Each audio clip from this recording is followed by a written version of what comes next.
नमस्कार दोस्तों। अगर आपने UP triple S assistant boring technician की वैकेंसी के लिए आवेदन किया है या फिर करने की सोच रहे हैं, तो आज की ये वीडियो आपके लिए बहुत ज़्यादा इंपॉर्टेंट होने वाली है।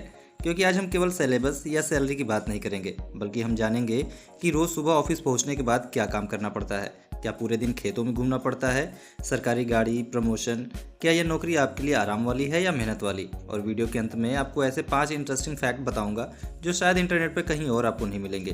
तो वीडियो को अंत तक जरूर देखिए। सबसे पहले समझिए कि असिस्टेंट बोरिंग टेक्नीशियन का मतलब क्या होता है। भारत में लाखों किसान खेती के लिए ग्राउंड वाटर यानी भूमिगत पानी पर निर्भर हैं, लेकिन हर जगह पानी जमीन के ऊपर नहीं होता। उसके लिए बोरवेल करना पड़ता है। यहीं पर असिस्टेंट बोरिंग टेक्नीशियन की भूमिका शुरू होती है। यह कर्मचारी सरकारी विभाग द्वारा किसानों के लिए बोरवेल करवाने, उनकी जांच करने और मशीनों की सहायता करने का काम करता है। उत्तर प्रदेश में यह पद मुख्य रूप से लघु सिंचाई विभाग यानी माइनर इरिगेशन डिपार्टमेंट में होता है। इनका उद्देश्य किसानों तक सिंचाई की सुविधा पहुंचाना है। अब सबसे बड़ा सवाल, क्या पूरा दिन मशीन चलानी पड़ती है? उत्तर है नहीं। इनका काम हम कई हिस्सों में बांट सकते हैं। पहला काम है, जहां बोरवेल होना है वहां सर्वे करना, जमीन देखना और पहुंचने का रास्ता देखना। दूसरा काम है ड्रिलिंग मशीन की तैयारी करवाना, मशीन ऑपरेटर और सीनियर टेक्नीशियन के साथ कोऑर्डिनेशन करना।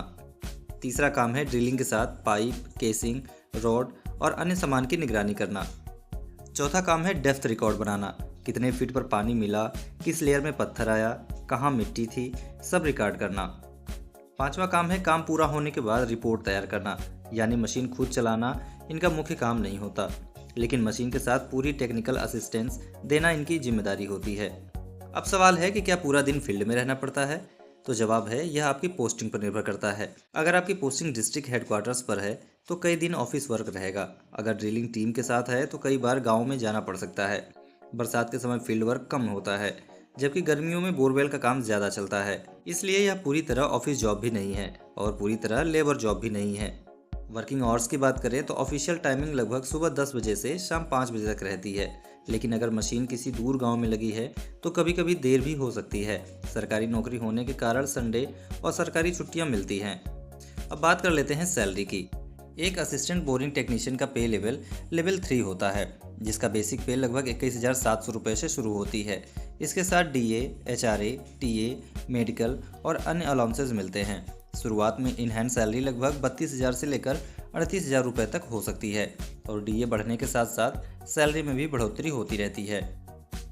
समय और डिपार्टमेंटल रूल्स के अनुसार प्रमोशन मिलता है। आप असिस्टेंट बोरिंग टेक्नीशियन से शुरू कर सीनियर टेक्नीशियन बनते हैं, फिर फोरमैन से होते हुए सुपरवाइजरी पोस्ट तक जाने का अवसर मिल सकता है। यदि डिपार्टमेंटल एग्जाम्स होते हैं तो प्रमोशन और भी जल्दी मिल सकता है। अब सवाल है कि क्या सरकारी क्वार्टर मिलता है? तो जवाब है, हर जगह नहीं मिलता, लेकिन जहां सरकारी आवास उपलब्ध होते हैं वहां नियमों के अनुसार क्वार्टर मिल सकता है, अन्यथा एचआरए मिलता है। छुट्टियों की बात करें तो सरकारी कर्मचारी होने के कारण आपको casual leave, earned leave, medical leave, maternity, paternity leave सभी सरकारी नियमों के अनुसार मिलती है। अब एक महत्वपूर्ण बात, बोरवेल ड्रिलिंग में हैवी मशीन चलती हैं, इसलिए सेफ्टी रूल्स का पालन करना बहुत ज़रूरी होता है। जैसे helmet, safety shoes, gloves, reflective jacket का उपयोग किया जाता है। अगर सेफ्टी फॉलो की जाए तो जोखिम काफ़ी कम हो जाता है। अब आते हैं अपने इंटरेस्टिंग फैक्ट पर। अब वो बातें जो शायद आपने पहले कभी नहीं सुनी होगी। फैक्ट नंबर 1, एक बोरवेल कई बार 300 से लेकर 700 फीट तक या उससे भी ज़्यादा गहरा हो सकता है। कुछ जगह पर तो 1000 से भी ज़्यादा ड्रिल किया जाता है।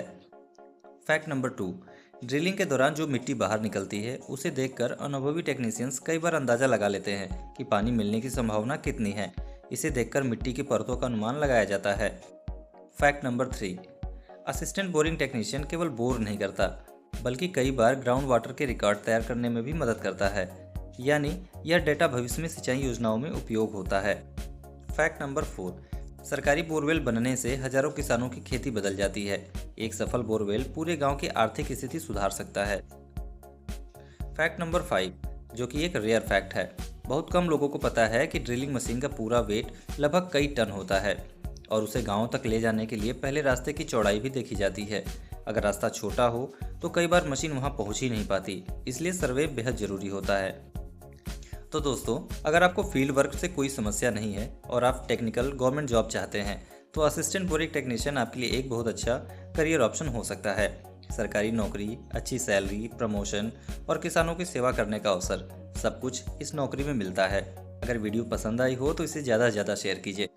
हमारे चैनल द गवर्नमेंट जॉब को सब्सक्राइब करना बिल्कुल मत भूलिए, क्योंकि यहाँ आपको हर सरकारी नौकरी की रियल जॉब प्रोफाइल सबसे आसान भाषा में देखने को मिलती है। धन्यवाद। मिलते हैं अगली वीडियो में किसी और जॉब प्रोफाइल के साथ। जय हिंद।